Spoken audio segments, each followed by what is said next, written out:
Castro is already starting us off here very early with that Skelly Donut. Lalo.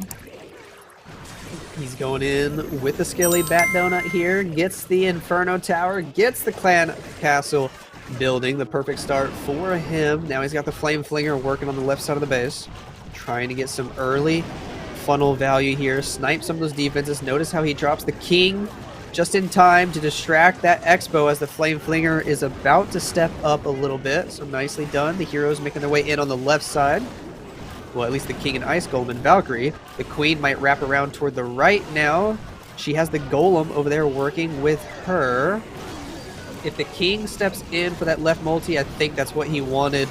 But the King decides to walk around the other way, and the Expo gonna lock onto the Flame Flinger because of that. Uh-oh. A Dragon Rider in his Flame Flinger as well. Instead of Yetis, might not be getting as much value as he wanted over on that left side of the base. Left-hand side looking a little bit tough. I mean, that World Champion is low, but a little bit problematic there. That scatter shot's going to stay up. The aura from the Flame Flinger is still doing some work, but it's not going to be enough to get that scatter shot down. And we've got our World Champion now going in towards that right-hand side and trying to get some of those scatter shots and the Expo down, but we got some more traps distracting that World Champion, and it's all about getting these loons towards the Town Hall, and the Eagle Artillery is already hitting hard, so we use that Warner Blitz already. We speed up those loons to fly towards the Town Hall by investing that haste there, and we avoid that Giga Poison. We lost a bunch of loons there. He did lose a lot of balloons. The Eagle Artillery still up, doing a lot of damage. Is devastating for Pete Castro here. The Sui, the hero dive, just unfortunately not getting the value that Pete Castro needed. He still has a ton of free spells left over here. I can't help but wonder if he would have froze the Town Hall a couple times instead of popping the Warden abilities so early, if he could have gotten a little bit more. But it's too little, too late, as the Warden struggling here to stay alive. The Eagle Artillery just hitting him so hard. The last free spell there getting 0 value, and the minions might not be able to pick up too much percent either. Yeah, the Eagle Artillery picking off the last few troops that we deployed for cleanup, and that King's there as well. That one minion on that one storage on its own with only 13 seconds. There's not much more coming in from that minion. We will get that extra storage down, but after that, this minion will be off of this base here, and 82% 2-star coming in from P. Castro, which means it does leave the window open for Na'Vi to take that early lead. Clash champs with a Zap Lalo here, 7 lightning spells and an earthquake. He's probably going to be going for a scatter shot with that number of zaps, and he is indeed able to hit the scatter shot, the Expo, and a range tower on top of that to set up this upcoming hero dive. Yeah, great start to hit to this attack, which is going to give us some really nice funding. And we've also got that one Yeti clearing out some of those buildings on the outskirts of this base, and a wizard in here as well just to get some additional value. And we've got that double Expo that is being distracted by that golem for these heroes, which is very nicely spotted and very well dealt with. And we do have access to both the Eagle Artillery compartment and this multi-inferno area, and a little bit of funding there around that 9 o'clock area, and a few hidden testers popping up here. So we've got that Royal Champion on cleanup duty around the outskirts of this compartment, and we're freezing in here as well because there's quite a bit of damage coming in, and we have to make sure that this log launcher does do the damage that we need. It's not actually doing damage on this multi-inferno though, but the walls will be open. The walls will be open, and the troops coming out of that log launcher are going to path perfectly in toward the middle section of the base, and he's wasting no time at all to start this Lalo. Here comes CC troops, a couple super minions. We got the poison spell to help out.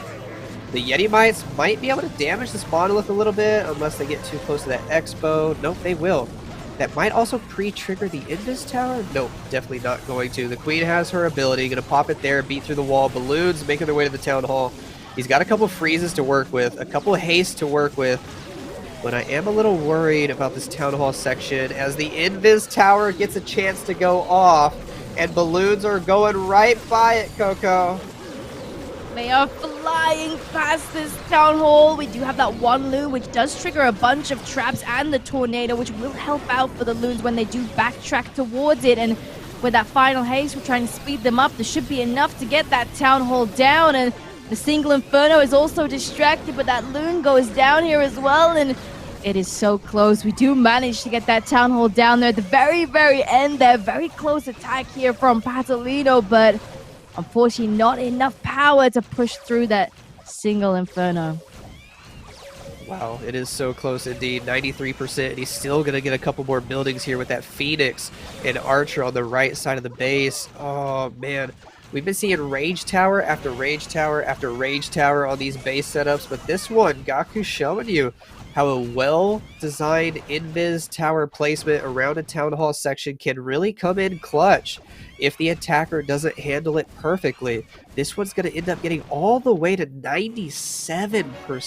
Jeez, nice try, Clash Champs, but still another defense, and we have not yet seen a 3-star in this match. Here we go. Yuta, as you mentioned, has been doing pretty well since coming out of retirement to play back with his team, and he fits in perfectly in this team, and they've played together for several years, and they know how to do it, and they know how to get it done. And you're just coming in with some more twin hog attacks.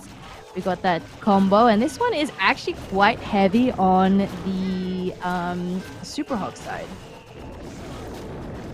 It is 11 super hogs, and I only see 2 normal hogs, unless he already used a couple early. I'm not sure, but there's the first rage spell. Getting Queen in toward the scatter shot, toward the enemy Archer Queen. He definitely wants that rage spell to last long enough for him to take out both the Queen and the scatter shot. Gonna have to invest a freeze there as well to make sure Queen stays alive. Okay. King, and look at this, a siege barracks being used with the King on a Hog Rider attack, and the Royal Champion warded, and Super Hogs right away with still more than 2 minutes on the clock, and the Town Hall's not even away. He's got the Quake spell to wake it up, though. Look at this. Yeah, really nicely done with the Quake spell to make sure that the Town Hall was an active defense and everything can push through and get that done. Unfortunately, we do lose the Queen, though, after that right inside compartment, and the healers are going to try and keep everything alive through that Giga Poison. But we'll see how this one pans out. The World Champion's going for that scatter shot there. Everything is raged up here. The defense is doing a bunch more damage, so we invest that heal spell to make sure that Yuta's Hogs can push through and get that multi-inferno down with another freeze coming in here, and we still have the World Champion and 2 more spells at hand to push through those last few defenses. I thought the Queen dying early here was going to be devastating for the attack, but the healer swap onto these Super Hogs has been crazy. These Super Hogs got way more value than they should have because of these healers keeping them alive. The Royal Champion, the King, able to get through the monolith. He still has the RC ability. He still has a free spell, an invis spell. This is just insane. Look at the smile on his face. He knows he got away with that one. I don't know if he thinks it deserves a triple, but the healer swap was phenomenal, and he's gonna be able to get it done. Not only barely squeak by, but he triples with 2 swag spells. How about that? We got Clash Champs up next. Leo is coming in with some mass hog attacks, and we're starting off. Oh, look, we found a hidden tester nice and early as well for that Queen charge, and we've also got that Flame Flinger coming through on that southern side. A giant coming in, which is going to eat up the damage here. It's not going to be enough, so this Flame Flinger does take a bit of damage, and the hidden testers are just out of range here for the Flame Flinger to get them down, and Queen's starting to near that scatter shot compartment now, since we already had that wall breaker coming in from Leo to make sure that the Queen does have access to get that scatter shot down. It's looking good so far from Leo. The Queen Charge Hogs has been a really popular attack strategy today. He's using a Baby Dragon, Sneaky Goblins to help funnel on the left side of the base. The Flame Flinger is able to secure some pretty decent value in front of the Town Hall section here. He does have 1 normal wall breaker and 1 more super wall breaker. Is he going to try to target that air sweeper compartment? If he hits the perfect junction on the bottom side of the air sweeper, Queen will have access to both the Town Hall and the Inferno Tower. Yeah, it is important to note that that Flame Flinger as well is going to be going for that Town Hall area. Sometimes they use Zap Quakes to make sure the Town Hall is active, but we have that very close, compact spell tower there, which is going to make sure that the aura from those hits will be able to activate the Town Hall. And as you can see, we open up the walls, though, to that Town Hall compartment, and the Queen's going to start doing some damage on this Town Hall. Yes, the King locks onto the Flame Flinger, takes it out, and a lot of rocket balloons coming out. They're going to snipe a couple of defenses here, maybe assist the Queen a bit. Unfortunately, Queen was not able to get access to that left multi, and it's hit the healers now.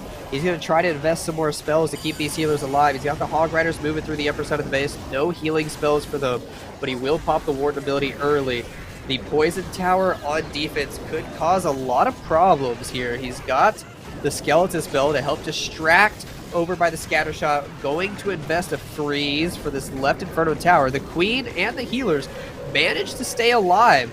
She's doing a decent job with her ability still intact.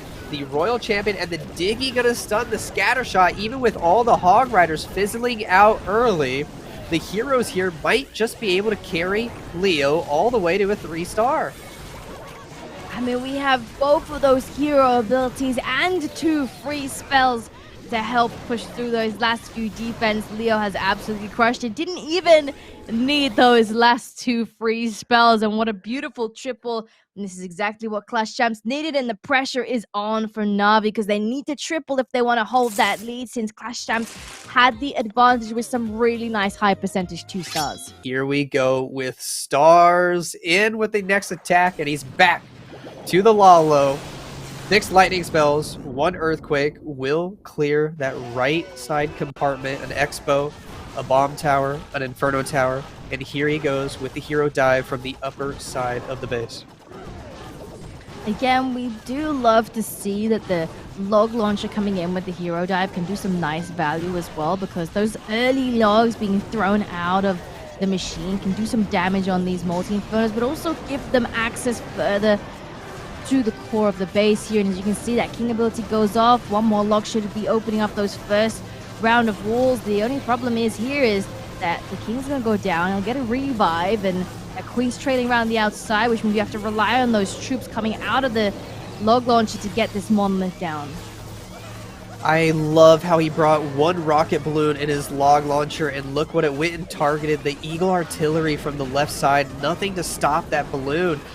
Perfectly done from Stars. The Queen on this left side just beating on the wonkiest wall because she really wants the Lava Hound, but as soon as the wall's dead, she says, never mind, I don't need the Lava Hound, we'll get the scatter shot after all. Yeah, looking pretty good now, and we've got a lot again going on around this base here, around that Town Hall compartment. Let's see how these loons deal with it as we start to approach them. We freeze this Inferno. We've got to haste to speed these loons up there as well. We're freezing the Town Hall so we don't take too much damage, and again, early Warden ability means that a bunch of these loons are going to stay stuck in that Town Hall area. The tornado is going to be whirling them all around, and all of these loons fall from the sky, but we still got that Royal Champion, a Skeleton spell to distract the damage, and also Headhunters perfectly placed here to get that Royal Champion down, to protect the Royal Champion. She still has her ability, and we've also got that poison at hand if needed. Stars again going with the style of Lalo, where he just wants the Warden group to make it to the Town Hall and die there, and then he's got the Royal Champion with the Skeleton spell for the other side of the base with a backup Lava Hound. The only problem on this attack was that Lava Hound staying alive, potentially contesting the Royal Champion, but he distracted it for long enough with one of those Skeleton spells perfectly. Down go all the defenses, and Stars is gonna be able to walk away with another 3-star here for Na'Vi. And we can see that yet again here with Clash Champs electing to go with another Skelly Donut, leading into a Lalo type attack. He's going for the Clan Castle building, and I believe the Expo. Down goes the Expo, down goes the CC. The perfect start so far for Luke.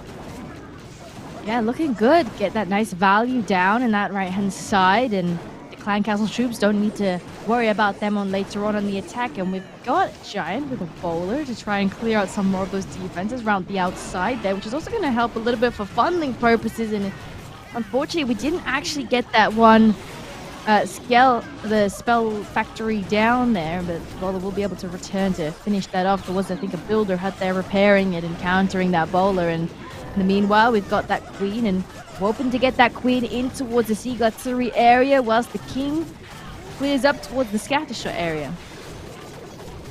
Everything's shaping up quite nicely so far for Loop. The king goes left in toward the Scattershot compartment like I think he wanted. The queen gonna have access to the multi and the eagle. A couple of Teslas distracting her. Actually take out the unicorn, but it's not the end of the world. Queen still has ability. And once again, I think we're gonna see this style of Lalo where they pop the ward ability right away. He hopes the battle blimp troops are able to take out the town hall quick enough to where the balloons completely dodge the Giga Poison. You can see the Lava Hound still at full health on the upper side of the base, and ooh, this Giga Poison might do a lot of damage after all. Yeah, the Giga Poison picking off a lot of those loons there in that area, and that one Hound is testing for any potential traps, and on that right-hand side is those last few loons coming there from the north, and we still have a bunch still at hand to deploy, and the World Champion can get some really nice value since Loop was also deployed there. Skeleton spell to distract the Scattershot and the World Champion, and also they're so close, so you can simultaneously freeze them at the same time. And the only problem I see here is that Monolith, but World Champion has her ability, and we have an invisibility still at hand. But what's going to happen with the king? Look at this. The king chasing skeletons toward the upper side of the base actually pulls the king away from the Royal Champion. She might just be able to get past the king without actually having to fight him. The Diggy stuns the Monolith, and he's gonna be able to make it work. Wow, that's absolutely crazy. How much value the Royal Champion can get late in this attack when you combine her with the skeleton spells, with the invisibility spells. I mean, I feel like she cleared at least 10 defenses, if not more. Let's see what Kazuma brings to the table today, because he's going to use some more of that combo hog action with a queen charge. But look at this. He's bringing a recall spell into the mix as well. This is going to get spicy.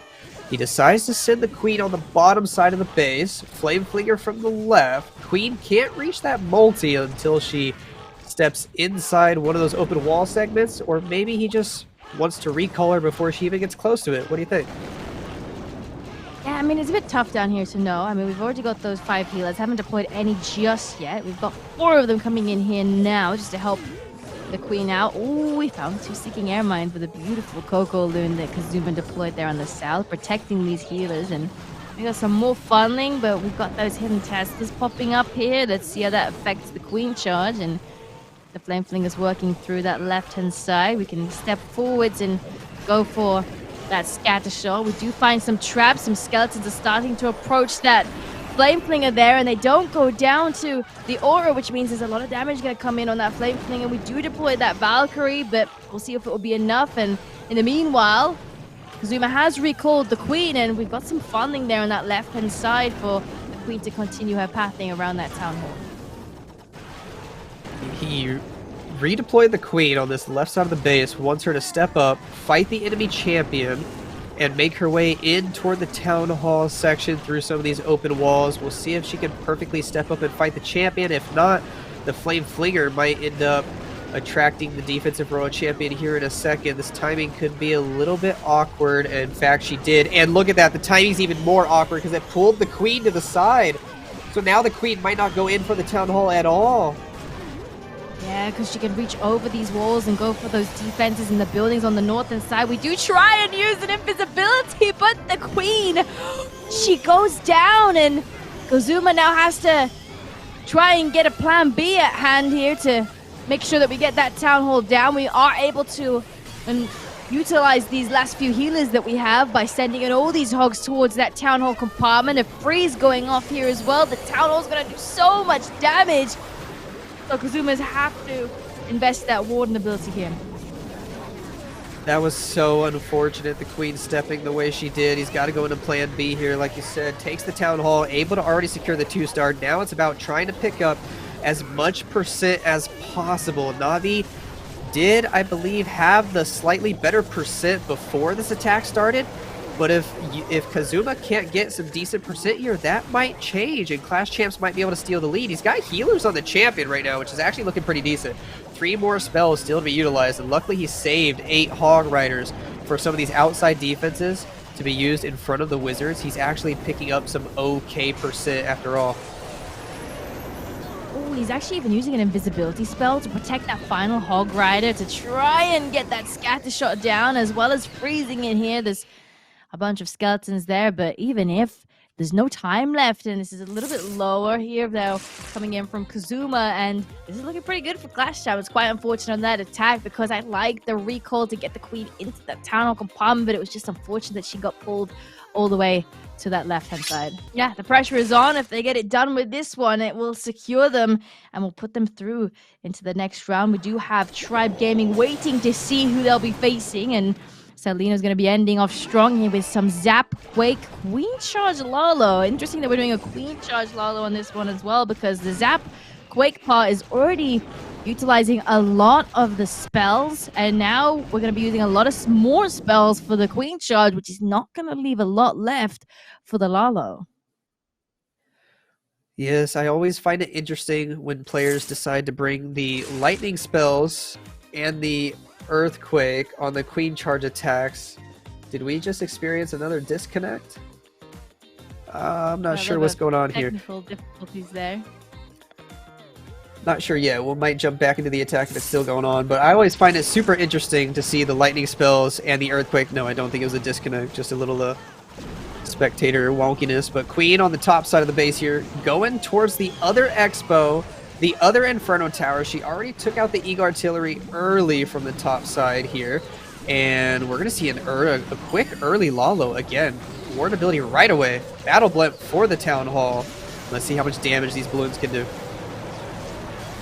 Yeah, we got that Rage in here, which is buffing all these defenses. We've already used that Warden ability, as you mentioned, and getting that Town Hall down. We're trying to avoid this Giga Poison. We've done multiple different attacks, but unfortunately it's still too much. This Rage spell going off, and that Multi-Inferno did way too much damage here, and we've lost every single one of those loons. But have a look at the army composition. We still have a mini Lalo still to deploy here to try and get as much value as possible. We're going to see how that Queen Charge pans out and where we can use as much value as possible from that last Hound and those last few loons.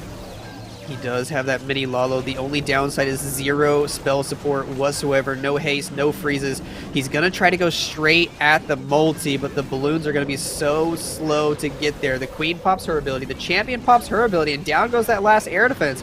If these balloons can take out that multi, and they do, just barely with a sliver of health left. Look at that. Salino gets it done for his team. You can see the excitement on his face, because that means they have eliminated Na'Vi from this tournament, and Clash Champs will be moving forward into the final 3. Here we go. Klaus is coming in, and we're bringing in those hogs, and I see we've also got a skeleton spell as well as a bat spell and a bunch of invisibility, so we got that potential for that Skelly Bat Donut.